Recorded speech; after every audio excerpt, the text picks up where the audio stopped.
Rutherford नामक वैज्ञानिक थे, उन्होंने अल्फा कणों की बमबारी करी। अल्फा कण की प्रकृति क्या होती है? पॉजिटिव। अल्फा कण कैसे होता है? धनात्मक होता है, क्योंकि अल्फा कण को ही हीलियम परमाणु पढ़ते। अल्फा कण क्या पढ़ते? हीलियम पढ़ते हैं ना, क्योंकि एक अल्फा कण बराबर क्या होता है? 2 इलेक्ट्रॉन, 2 प्रोटॉन, 2 न्यूट्रॉन। पूरे आवर्त सारणी में, पूरे आवर्त सारणी में ये ही एक ऐसा तत्व है जिसमें 2 इलेक्ट्रॉन, 2 प्रोटॉन और 2 न्यूट्रॉन होते हैं। पूरे 118 तत्वों में यही एक ऐसा तत्व है जिसमें इलेक्ट्रॉन, प्रोटॉन और न्यूट्रॉन तीनों की संख्या बराबर होती है। 2 इलेक्ट्रॉन होंगे, 2 प्रोटॉन होंगे और 2 न्यूट्रॉन होंगे। और यही हीलियम गैस, यही हीलियम गैस वायुयान का टायर बन जाती है, जिसके कारण वायुयान क्या होता है? अगर आप लोग नॉर्मली तौर पे देखो, जो ये आपका बाइक वगैरह, साइकिल वगैरह होता है ना, इसमें अगर हीलियम की गैस आप भर लो ये टायर में, तो थोड़ा स्पीड आप बढ़ाओगे साइकिल और वो सब उड़ने की कोशिश। अरे नहीं सोलो अब देखिए, जैसे ये अगर यहाँ से हमने अल्फा कणों की बमबारी कराई, यहाँ से अल्फा कण की बमबारी कराई, देखिए अल्फा कण सीधा चले जाएंगे जो किनारे की ओर।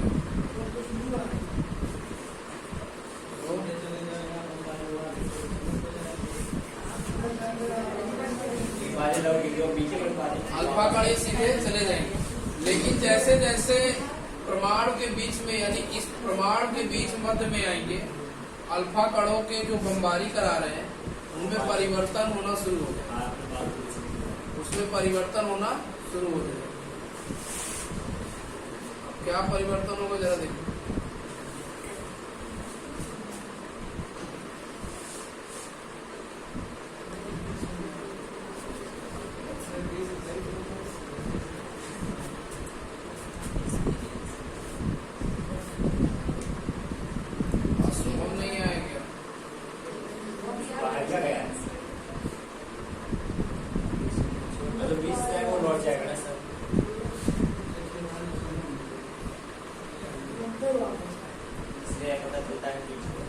देखिए ये जो हम यहाँ भेज रहे हैं सारे अल्फा कण, ये सभी आपके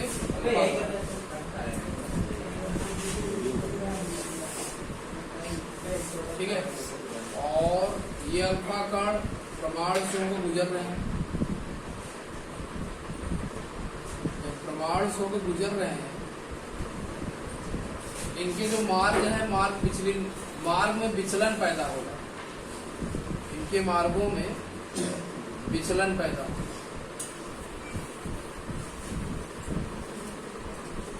पहले इतना बनाइए फटाक से, इसके आगे समझाएं, इतना बनाइए।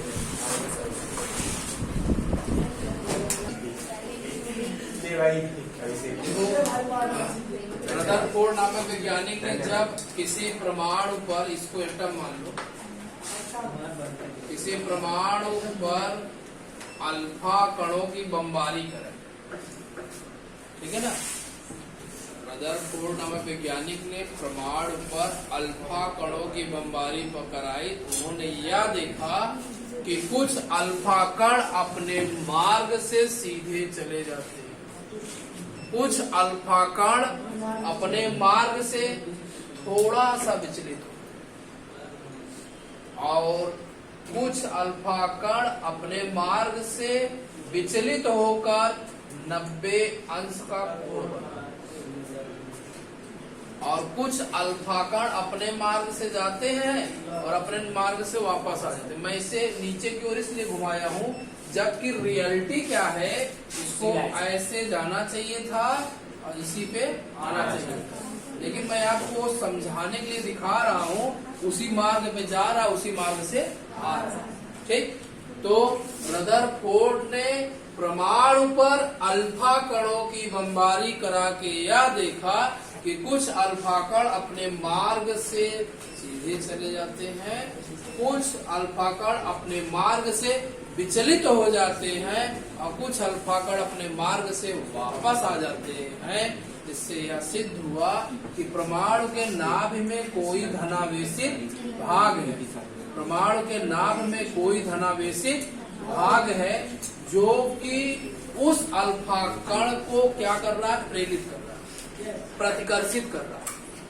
क्योंकि अगर कोई दो पॉजिटिव चार्ज लेंगे तो उनके बीच क्या होगा, प्रतिकर्षण होगा, ठीक है ना, रिपल्सन होगा। तो वही जब वो अल्फा कण इनके नजदीक जा रहा है तो क्या कर रहा है, उनको प्रतिकर्षित कर दे रहा है, मार्ग से विचलित कर रहा है। इसी से पता चला कि नाभ के अंदर क्या है, धन आवेश है। कैसा विभाग है, धनावेश, धनावेश।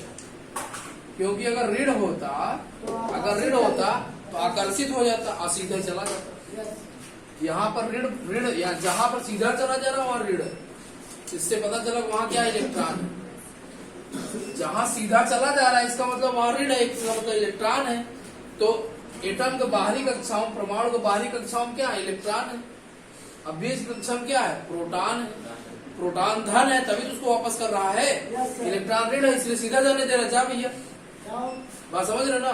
क्योंकि इलेक्ट्रॉन कहाँ गमन करेगा, सॉरी प्रोटॉन कहाँ गमन करेगा, ऋण में, माइनस में। तो माइनस मतलब इलेक्ट्रॉन हो गया। तो रदरफोर्ड नामक वैज्ञानिक ने परमाणु पर अल्फा कणों की बमबारी करा के यह देखा कि कुछ अल्फा कण अपने मार्ग से सीधे चले जाते हैं, कुछ अल्फा कण अपने मार्ग से विचलित हो जाते हैं और कुछ अल्फा कण अपने मार्ग से ही वापस आ जाते हैं। इससे यह निष्कर्ष निकला कि परमाणु के नाभि में कोई ऐसा धनावेशित भाग है जो इनके अल्फा कणों को उनके मार्ग से विचलित करने का प्रयास कर रहा है। इसको बना लीजिए, धनावेशित भाग, ये नोट कर लो।